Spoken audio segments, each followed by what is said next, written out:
New tonight, cuts from the Trump administration have reached upstate nonprofits. Our Julia Keener tells us how the cuts to AmeriCorps are hitting home for some organizations.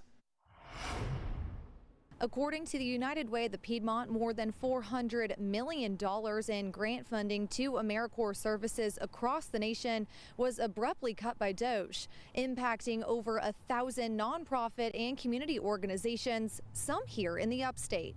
AmeriCorps is a federal agency that works to address issues like housing stability, food insecurity, youth development, and workforce readiness. Without that, I mean, you're going to see a drastic reduction in the services that they're able to offer. The United Way of the Piedmont tells us 25 positions were cut, which affects 14 organizations, including Regenesis Healthcare, Greer Relief, and the Spartanburg Academic Movement, along with 4 low-income schools in Spartanburg. You know, regardless of whether the funding comes back from AmeriCorps Federal, we're looking into ways that we can, bridge that gap within our local community.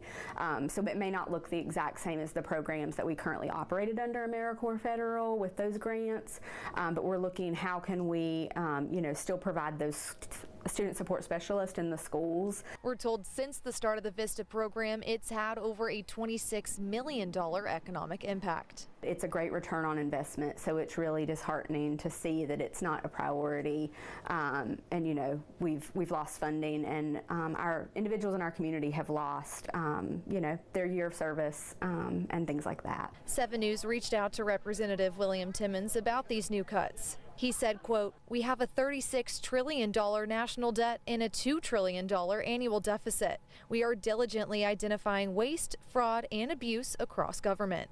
United Way says the abruptness is a challenge for them and the people they serve, and they don't believe there was fraud or mismanagement, especially in their chapter. It's definitely frustrating, and I understand, the desire to make sure that we're using taxpayer dollars efficiently, but I just don't know that, this is the right way to do it. In Spartanburg, Julia Keener, 7 News. 2 AmeriCorps teams that had focused on disaster recovery across Spartanburg County were demobilized this year. At the time, United Way says they were told there was zero threat to the VISTA program.